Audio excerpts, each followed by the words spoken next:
Okay, so hello, dear Sagittarius. Uh, this is actually kind of an amateur astrology reading.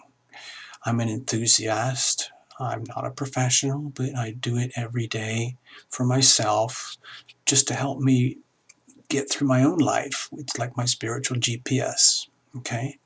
And I'm just sharing with you kind of what I do.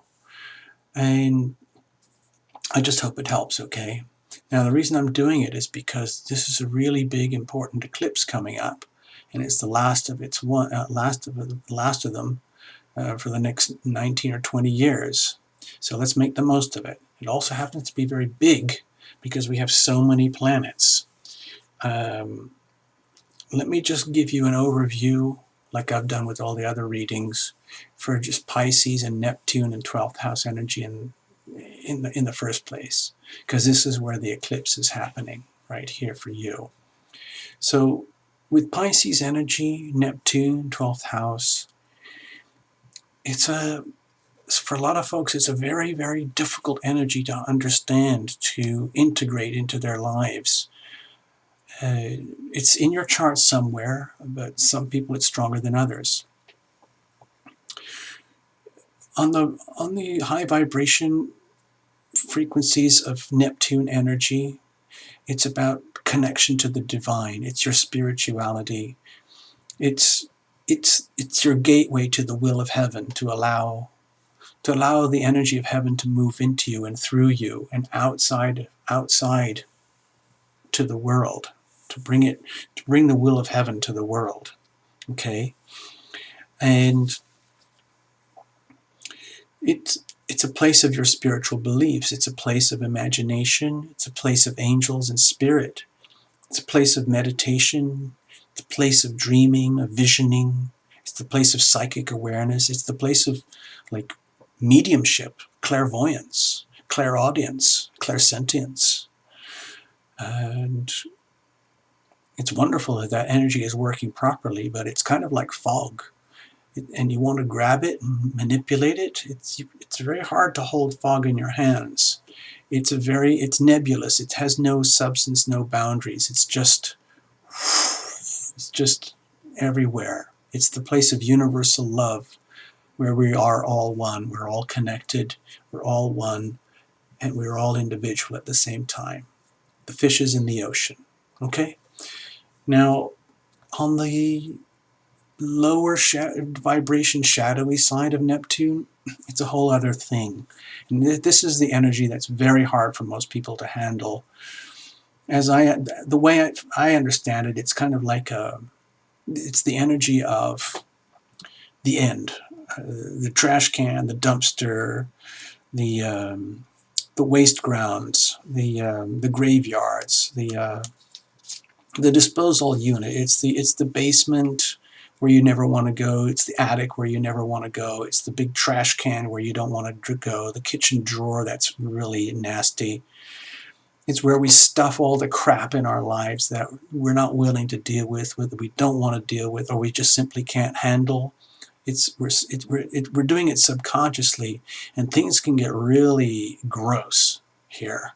You're ending up with the energy of delusions, betrayal, deception, lies, spiritual lies, false friends, fake spirituality, fake gurus. You can be dealing with imprisonment, losses, failings, hospitalizations, being out of your body, alcoholism, sex addiction, narcotics, smoking, all that stuff that's so hard to handle. And a lot of people in the West are well known to self-medicate because the energies are so hard to handle right now. We have huge amounts of Pisces energy going on here. Let me get into the reading now. Let's have a look here. I'll show you your chart close up. We'll do it in sections so you can see it, okay? There's you, Sagittarius, Sun, Moon are rising. Here's the new moon eclipse, and it's in February the 26th, and it's going to last, the effect and the energy is going to last for months. This is your first house. This is your identity. This is you, Sagittarius. And over here in your fourth house, this is the house of home and family, the past, everything that you've brought with you from the past, even past lives perhaps. Your foundations, it's where you rest your head. And it's a very private place for most people. And you want to protect it. It's the house of Cancer, Cancerian energy, a maternal home, the home and the hearth and the family. You got to protect that. Anyway, that's where the eclipse is happening for you. And it's loaded with all these planets. Look, Mercury, Sun, Moon, Neptune, even Chiron, the little asteroid in the south node here, that mystical point. All of this, put it all together, it's a massive flood of Pisces energy, all happening at once right here. Okay? Now, with an eclipse, what happens, especially with all this energy piled up, is that you have the one door closing and another door opening kind of phenomenon. Now, when that other door closes, you can't go back. And when that other door opens, you have to move forward because there's nowhere else to go. And once you've gone through, there's no going back. So eclipses are very strong in terms of evolution, pushing us forward into life from where we've come from and what we've got already into where we're going, where we can be of service and bring our gifts to the world in a way that's useful and functional, practical. Okay, that's the Virgo North Node up here in your 10th house of career and legacy in the world. What are you going to bring to the world? And you've got a lot to bring to the world, dear Sagittarius. You have all of this. Okay, so how do you make that happen? Well, the professional astrologers will tell you basically surrender, let go and let God, release, release, release. Especially when you consider Chiron here, the energy of healing in the South Node, releasing everything from the past that no longer serves you. It's like just rip open the trash can, open up that basement, open up the attic, get rid of all the crap, okay? Air it all out and put it in a grave. It's over. It's done. Clean up. It's time to clean house. It's literally time to clean house, okay? And in terms of healing, because Pisces energy is, with this eclipse, we have a tremendous opportunity for healing on the personal and global level. Basically, reveal it. Reveal it to heal it. Rip it open. Open up all that stuff and let it air out. Pull out all the crap that needs to be removed so you can heal. Get rid of the disease. Face the addictions. Let the imagination flow. Let the good stuff flow and get rid of all the crap, okay? That's what this whole eclipse is about for you. Basically from the home, and then so that you can bring it into the world. Share what you have with the world. You have a lot to offer, Sagittarius. You're a very wise person, okay? Excuse me. I hope that helped. Now, at the same okay, that's sort of about it for me for now, but there's a few other things going on, as you can see. This is the energy of the eclipse, okay? But we've also got this freaking monster T-square, which has been going on for a long time, and it's going to stay with us. But we've also got this very supportive sextile and trine that softens the challenges of the T-square. Now, with you guys, dear Sagittarius, all of this is over here in your 5th house of like creativity, children, fun, happiness, romance, creative self-expression, being artistic, making your paintings, your writings, your books, expressing yourself. Now, with Uranus here and Mars here, you could be really, really fired up to express yourself in very, very lively ways, let's call it. Very harmonious, because you've got Venus here too. But that's a lot of fiery energy all piled up over here. So it's just, it might help to like just be careful about how expressive you're being, because you don't want to step on people's toes, okay? You can cause accidents. And with this huge opposition here, Jupiter's over here in your 11th house of like the non-ego part of you, which is part of the community, where you're thinking about all the other friends and your buddies in the community as opposed to you. This is a very self-oriented house. This is Leo, okay?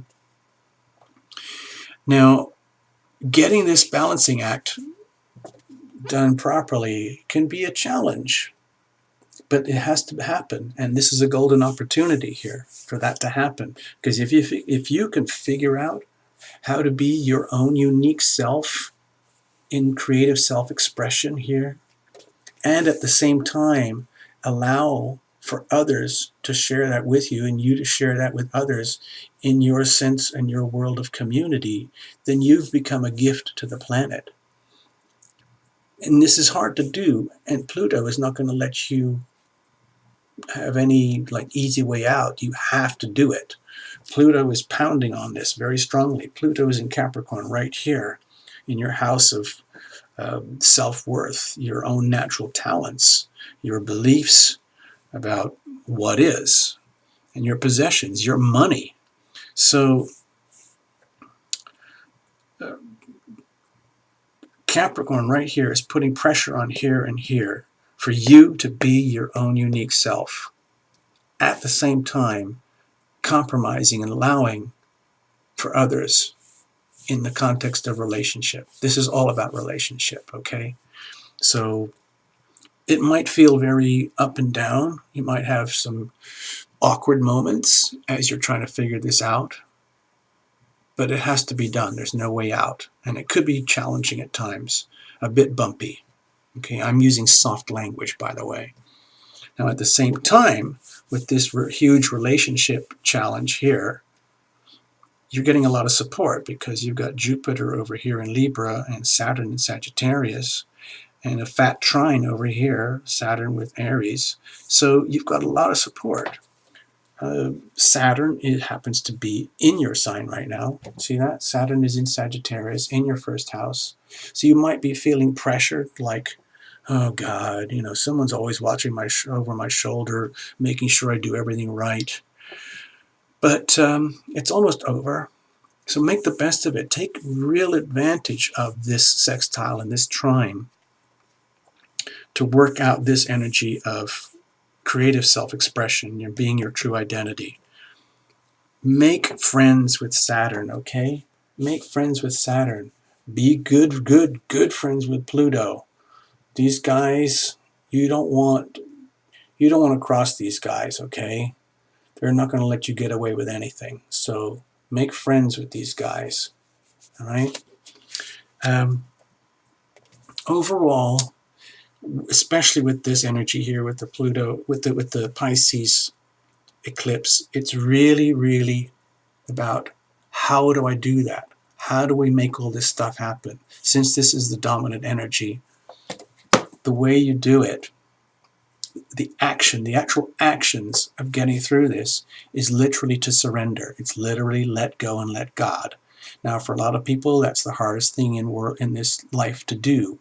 It means you're detaching your ego, drives, ambitions, wishes, everything about you, and just letting it, surrendering it to the higher vibration of the will of heaven moving through you. That is the challenge. How are you going to surrender to let the will of heaven move through you? Basically, as they say, let go and let God. That's the most loving thing you can do, is surrender, okay? Allow the healing to occur. Allow your gifts to come forward. I can't see anything more, Sagittarius. I hope I haven't confused you. I hope you find something useful out of this. Take care and have a good eclipse. All right, bye-bye.